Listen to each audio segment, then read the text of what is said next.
Staff at this Kent hospital have been struggling to run a normal service since the outbreak of the epidemic. Last night they were forced to close their doors to non-urgent cases, joining the growing number of hospitals in the southeast on red alert. Most routine operations have been cancelled from tomorrow, and there are just 30 beds left for emergency admissions.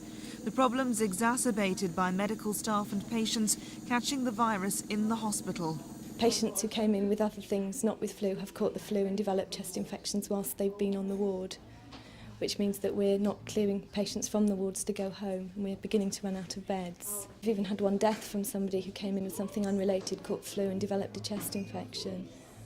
I mean, it means that everybody's at risk, even those that came in with something different. It's greatly increased our workload at the moment. We're having something like 6 admissions a day.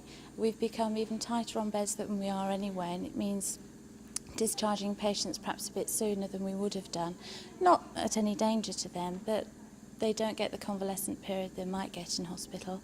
The nurses go without their breaks and are often off duty late, trying to cope with the increased workload on the ward, and that's even with a full establishment of nursing staff on the ward.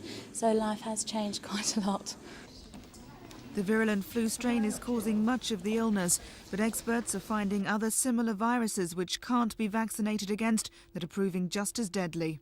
There is a slight increase in flu A, which causes what we call influenza, but there is much more activity now in other viruses, particularly respiratory syncytial virus, and there is an underlying increase in adenovirus and various other viruses that can cause very similar pictures to classical flu. The elderly and other vulnerable patients are once again being warned to take no chances if they feel unwell, but doctors fear the worst is yet to come. Jane Ball for Thames News.